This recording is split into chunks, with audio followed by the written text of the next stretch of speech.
கர்த்தருடைய பரிசுத்த நாமத்திற்கு மகிமை உண்டாவதாக. இந்த அருமையான காலை வேளையில் கர்த்தர் நம்மளோடு பேசுகிற ஒரு வார்த்தை உண்டு. சங்கீதம் 138 8வது வசனம், கர்த்தர் எனக்காக யாவையும் செய்து முடிப்பார். கர்த்தாவே, உமது கிருபை என்றும் உள்ளது, உமது கரத்தின் கிரியை நெகிழ விடாதிருப்பீராக. இன்னைக்கு ஆண்டு நம்மளோடு பேசுகிற வார்த்தை, நம்ம கர்த்தர் நமக்காக எல்லாவற்றையும் செய்து முடிப்பார். தேவ ஜனங்களே, ப்ரைட் டைம் குடும்பத்தாரே, ப்ரைட் டைம் ஃபேமிலி, எங்கே இருந்தாலும் கர்த்தர் உங்களை பாதுகாப்பார், ஆசீர்வதிப்பார். நீங்கள் நல்லா இருப்பீங்க. கர்த்தருடைய ஆவியானவர் உங்களை நடத்துவார். நாளுக்கு நாள் தாவீது விருத்தி அடைந்தது போல் நீங்கள் விருத்தி அடைவீங்க. நீங்கள் சூழ்நிலையை பார்க்குறத காட்டிலும் கர்த்தரை நம்புகிறதையும் கர்த்தருடைய வார்த்தையை பார்க்குறது தான் உச்சிதமான விஷயம், நல்ல விஷயம். ஏன் தெரியுமா? கர்த்தர் ஒருத்தனுக்கு ப்ராமிஸ் பண்ணிட்டாருன்னா அந்த பாதையில் காடு வரலாம், வனாந்தரம் வரலாம், உபத்திரம் வரலாம், மரண இருளின் பள்ளத்தாக்கு வரலாம். இதெல்லாம் வந்துட்டுன்னு சொல்லிட்டு கர்த்தருடைய வார்த்தை நடக்காத நீங்கள் நினைக்கவே கூடாது. கர்த்தருடைய வார்த்தையை அனுபவிக்க, கர்த்தருடைய ப்ராமிசஸ், அந்த ப்ராமிஸ் லேண்டை அனுபவிக்க, கர்த்தர் கொடுத்த அந்த ஏதையும், கர்த்தர் கொடுக்குற அந்த பாலும் தயனும் உள்ள காணானை அனுபவிக்கணும்னா நிறைய உபத்திரங்கள் வழியாக நம்ம கடந்து செல்வோம். ஏன் இந்த உபத்திரம் நீங்கள் நினைக்கக்கூடாது? ஒன்றே ஒன்று நினைக்கணும், உபத்திரத்தின் போகும் பொழுது கர்த்தர் உங்களுக்கு நல்ல ஞானத்தை தராரு, வெண்கல வில்லுகளை முறிக்கக்கூடிய அனுபவத்தை தராரு. தாவீது சொல்லுகிறது போல, நான் உபத்திரவப்பட்டது நல்லது, அதனால் உங்களுடைய பிரமாணங்களை கற்றுக்கொள்ளுகிறேன்னு சொல்கிறாங்க. தேவ ஜனங்களே, இன்றைக்கி நம்ம பிளேட்டில் சாப்பாடு எளிமையாக வந்துடுது. ஆனால் அந்த பிளேட்டில் உள்ள சாப்பாடுக்காக ஒரு கிலோ அரிசியை நம்ம போய் ஒரு நிமிஷத்தில் வாங்கிடலாம் கடையில். ஆனால் அது விளைஞ்சி வந்தது எவ்வளோ நாள், அது எத்தனை ப்ராசஸை தாண்டி வந்துச்சு. அந்த ப்ராசஸ் எல்லாம் செஞ்சு நம்ம ஒரு கிலோ அரிசியை நம்ம கையில் எடுத்தோன்னா எவ்வளோ கஷ்டமாக இருக்கும். அந்த 1 கிலோ அரிசிக்காக நீங்கள் விதைச்சி அந்த 1 கிலோ அரிசி அது விளைஞ்சி வர்றதுக்கு அது 3 மாதமோ 6 மாதமோ எடுத்து, அதை பிறகு நீ இந்த சூடடிக்கிற மிஷினில் போட்டு அதை தனியாக எடுத்து, பிறகு அதை அடுத்த ப்ராசஸ், அதை மில்லில் கொண்டு போய் குத்தி அதனுடைய அரிசி தனியாக, அதனுடைய அந்த கோதலை தனியாக இதை பிரித்து, அதற்கு பிறகு அதில் உள்ள அரிசி எடுத்து புழுங்கல் அரிசி பச்சரிசியாக மாற்றி, பிறகு அதை ஷைனிங் பண்ணி அதை இனி பேக்கேஜில் அடித்து அதை லோக்கலில் உள்ள கடையில் கொண்டு போய் விற்று தான் ஒரு சாக்காக இருக்கும். நீங்கள் வீட்டிலேருந்து கிளம்புனோன்னு போன உடனே 1 கிலோ அரிசி தாங்கன்னு சொல்லுவீங்க. அந்த அரிசியை பொங்கி வெறும் அரிசியை சாப்பிட்டா எப்படி இருக்கும்? 6 மாதத்துக்கு மேலே கஷ்டப்பட்டு எத்தனையோ ப்ராசஸை தாண்டி வந்து அந்த 1 கிலோ அரிசியை நம்ம ரெடிமேடாக கடையில் போய் வாங்கிட்டு வரோம். நம்மளை அதை உருவாக்க சொன்னு நம்ம எவ்வளோ கஷ்டப்படுவோம். ஆனால் நம்ம எளிமையாக வாங்கிட்டு வந்துட்டோம். இப்போ அதை அவிச்சிட்டு அவ்வளோ கஷ்டம் தாண்டி வந்த அரிசியை நம்மளால் சாப்பிட முடியுதான்னு கேட்டால் முடியாது. ஏன்னா நம்ம வாய் ருசி கேட்கும். உடனே ஒரு குழம்பு வைக்கணும், அதுக்கு மீன் வாங்க போகிறீங்க. நீங்கள் கடையில் போய்ட்டு 30 ரூபா 50 ரூபா 100 ரூபா குறைச்சித்தா, கூட 20 ரூபா குறைச்சித்தான்லாம் நம்ம கேட்போம். ஆனால் அந்த மீன் எப்படி வந்துச்சு? உங்களை போய் கடலில் பிடிச்சிட்டு வர சொன்னால் பிடிச்சிட்டு வந்துடுவோமா? முடியாது. ஆனால் இன்றைக்கி எத்தனையோ விஷயங்களை தாண்டி தான் நம்ம பிளேட்டில் ஒரு சாப்பாடு வந்து உட்காருது. ஒரு அவியல் கூட்டினாலும் சரி, அதில் எத்தனை காய்கறி இருக்குது, இத்தனை காய்கறி நீ செய். லாக்டவுன் வந்துட்டு கடையெல்லாம் போட்டு நீனே என்ன செய், உனக்கு வேணும் முருங்கைக்காய் வேணும்னா, கத்திரிக்காய் வேணும்னா, சாம்பார் காய்கறி வேணும்னா, இல்லை மலைக்கறி காய்கறி வேணும்னா நீனே விளைச்சல் போட்டு நீனே எடுத்து ஒரு சாம்பார் செய்யணும்னு சொன்னால் எவ்வளோ கஷ்டப்படுவோம் இல்லையா?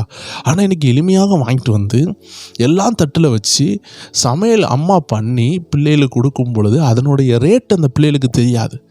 ஆனால் அந்த பிள்ளைகள் சமையல் செஞ்சால் கூட, சமையலே இவ்வளோ கஷ்டமாக இருக்குது நம்ம உணர்கிறோம். ஆனால் சமையல் செய்கிற தாயாருக்கு நான் சொல்லுகிறது என்ன தெரியுமா? அந்த காய்கறியெல்லாம் நம்மளே கொண்டு வந்து, அரிசியை நம்மளே விதைச்சி நம்மளே எடுத்து ஒரு பிளேட்டு சாப்பாடு அவங்க பிள்ளைகளுக்கு கொடுக்கணுன்னா 6 மாதம் ஆகும்.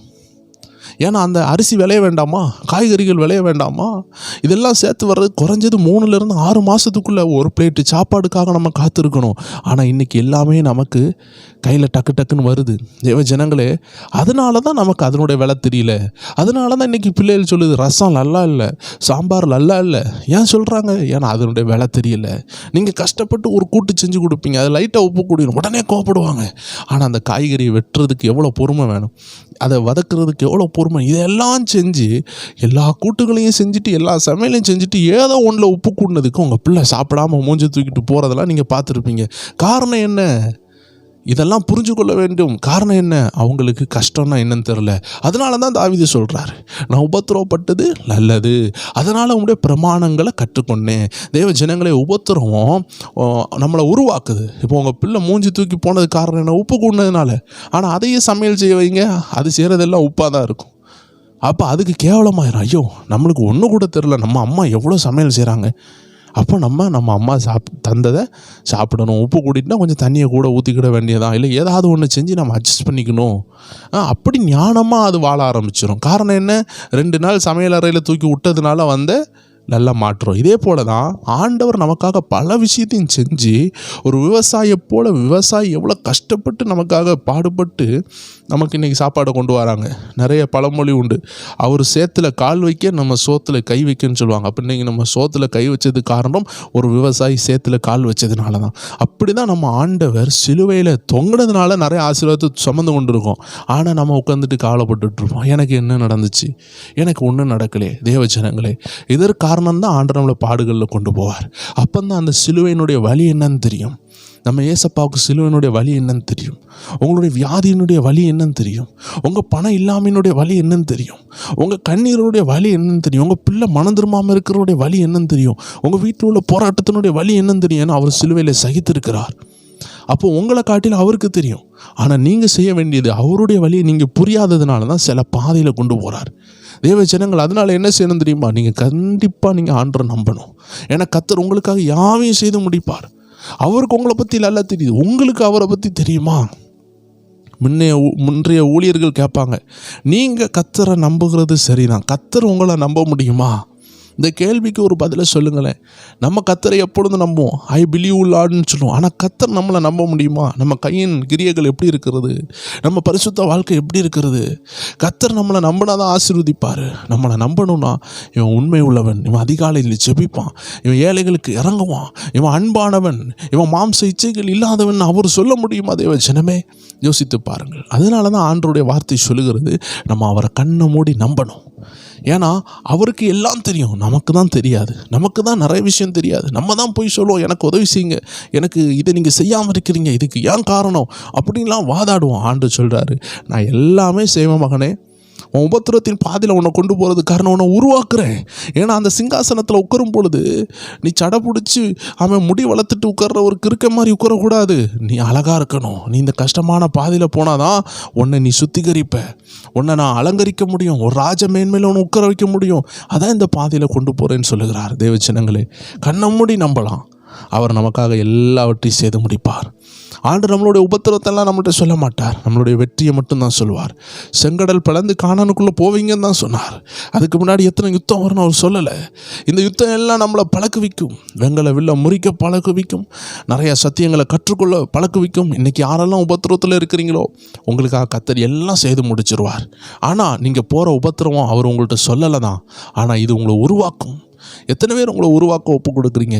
ஆண்டவரே, இந்த உபத்திரத்தில் என்னை வணைந்து கொள்ள, என்னை அழகாக நீர் மாற்ற என்னை ஒப்பு கொடுக்குறேன்னு சொல்கிற ஒவ்வொரு பேரும் இந்த வசனத்தை கண்டிப்பாக அனுபவிப்பீங்க. கர்த்தர் உங்களுக்காக எல்லாவற்றையும் செய்வார். உங்கள் பிள்ளையினுடைய கல்யாணம், உங்கள் குடும்பத்தில் நடக்க போகிற நல்ல காரியம், வீடு கட்டுறதா இருக்கலாம், எந்த விஷயமா இருக்கலாம், நல்ல வேலை வாய்ப்பாக இருக்கலாம், படித்து உயர வேண்டிய விஷயமா இருக்கலாம், குடும்பத்தை நடத்த வேண்டிய விஷயமா இருக்கலாம், எதுவாக இருந்தாலும் ஆண்டு சொல்கிறாரு, இந்த உபத்திரத்தில் போய் கொண்டிருக்கிறீங்களே, விட்டு மட்டும் கொடுத்துருங்க, ஆண்டுட்டு விட்டு கொடுங்க. ஆண்டவரைய சுபாவம் மாற விட்டு கொடுக்கப்பா, இந்த உபத்திரத்தில் என்னை மாற விட்டு கொடுக்கப்பான்னு சொல்லி பாருங்கள். உங்களை விட்டு கொடுத்து பாருங்கள். கர்த்தர் உங்களுக்காக யாவையும் செய்து முடிக்கிறத பார்ப்பீங்க. கர்த்தருக்கு ஒன்று தான் வேணும், என் பிள்ளை விட்டு கொடுக்குதா, என் பிள்ளை நான் உயர்த்துற உயர்வுக்கு தன்னை விட்டு கொடுக்குதா, என் பிள்ளைக்கு இங்கே அன்பு தேவைப்படுது, இங்கே பொறுமை தேவைப்படுது, அவன் ரொம்ப கோவப்படுறா, ரொம்ப எரிச்சல் படுறான், என் மகன் ரொம்ப சண்டை போடுறான், அவனுக்கு ஒரு சுபாவ மாற்றம் தான் வேணும். நான் போய் அவனை உயர்ந்த பதவியில் வச்சா இதே கெட்ட குணம் அவன்கிட்ட இருக்கும். அவன் அங்கே போய் சண்டை போட்டுக்கிட்டு இருப்பான், அங்கே போய் அவன் முறுமுறுத்துக்கிட்டு இருப்பான். அப்போ இந்த உபத்திரத்திலே அவனை உருவாக்கணும்னு சொல்லி ஒரு கட்டத்தில் போட்டு வச்சுருப்பார். நீங்கள் உங்களை விட்டு கொடுத்தீங்கன்னா அதிலிருந்து ப்ரொமோஷன் ஆயிடுவீங்க. ப்ரொமோஷன் ஆகும்போது தான் கர்த்தர் உங்களுக்காக எல்லாம் செய்து முடிப்பார். ஸோ தேவஜனங்கள், எத்தனை பேர் ஒப்பு கொடுப்பீங்க? யோசேப்பை தூக்கி குழியில் போடுறாங்க, அவன் விட்டு கொடுக்குறான். சிறையில் போடுறாங்க, விட்டு கொடுக்குறான். ஆபாசமான இச்சையான விஷயம் அவனை துரத்துது, ஆண்டர்கிட்ட விட்டு கொடுத்து அந்த பாவத்தை ஜெயிக்கிறான். சிறையில் தூக்கி போடுறாங்க, அங்கேயும் உண்மையாக இருக்கிறான். ஆண்டர் பார்த்தாரு, இனி என் பிள்ளைய சிறையில் போடக்கூடாது, இச்சைகளில் உள்ள போராட்டத்தில் அல்ல, இனி குழியில் அல்ல, இனி யாரெல்லாம் இவன் மேலே கை வச்சு இவனை நிந்திச்சாங்களோ அவங்களுக்கு மேலே அதிகாரியாக நான் போடுறேன்னு சொல்லி தூக்கி வச்சார். எத்தனை பேர் விசுவாசிக்கிறீங்க? இந்நேரத்துக்கு உங்கள் காலரை பிடிச்சி உங்களை மிரட்டினவன், நேற்றுக்கு உங்களை கை நீட்டி எதிர்த்தவன் உங்கள் கீழே நிற்க வேண்டிய ஒரு நாள் வரும். உங்களுக்கு கீழே நிற்பாங்க, அடிபணிஞ்சு நிற்பாங்க. காரணம் என்ன தெரியுமா? எத்தனை உபத்திரத்தில் போட்டாலும் என் கர்த்தர் நன்மைக்காக செய்கிறாருன்னு சொன்ன அந்த ஒரு வார்த்தைக்காக, அந்த ஒரு அர்ப்பணிப்புக்காக கர்த்தர் உங்களை உயரத்தில் வைப்பார். நன்றி ஆண்டவரே. ஒவ்வொரு ஜனங்களையும் நீர் அப்படியே செய்கிறதுக்காக நன்றி. ஒவ்வொரு ஜனங்களையும் உயர்த்துறதுக்காக நன்றி. அவர்களுக்காக யாவையும் செய்து முடிக்கிறதுக்காக நன்றி. ஒரு விஷயம் கூட பாக்கி இல்லாமல் செய்து முடிக்கிறதுக்காக நன்றி. நீர் அப்படிப்பட்ட நல்ல தகப்பனாக இருக்கிறதுக்காக உங்கள் கோடி நன்றிகளை செலுத்துகிறோம். இந்த வார்த்தைகளை கேட்ட ஒவ்வொரு ஜனங்களும் பலப்படட்டும், இருதயத்தில் அஸ்திபாரம் உண்டாகட்டும். கர்த்தருக்காக எதையும் செய்கிற வைராக்கியம், பயப்படாத ஒரு இருதயம், துணிகரகம் உள்ள கர்த்தருக்காக வைராக்கியம் உள்ள இருதயத்தை கொடுத்து ஆசீர்வதிங்க. அப்படின்னு தாழ்த்துகிற நீர் மகிமைப்படுங்க. எல்லா துதிகான மகிமை உமக்கு இயேசு கிறிஸ்துவின் நாமத்தில் ஜெபிக்கிறோம் எங்கள் ஜீவனுள்ள நல்ல பிதாவே. ஆமேன், ஆமேன், ஆமேன். God bless you. கர்த்தருடைய நாமம் மகிமைப்படட்டும். எல்லா பிரயட்டம் குடும்பத்தாருக்கும் ஒரு விஷயம் கூட அன்பின் வாழ்த்துக்கள். இன்று இரவும் ஆவிக்குரிய ரகசியங்களை வெளிப்படுத்தும் நம்ம ஸ்பிரிச்சுவல் WF என்ற சேனலில் நல்ல ஒரு ஆவிக்குரிய ரகசியம் இருக்கிறது. தேவ ஜனங்களை இணைந்து கொள்ளுங்கள். ஸ்பிரிச்சுவல் WF வாட்ஸ்அப் சேனலை ஃபாலோ பண்ணிக்கோங்க. கர்த்தர் உங்களை ஆசீர்வதிப்பாராக. God bless you. ஆமேன்.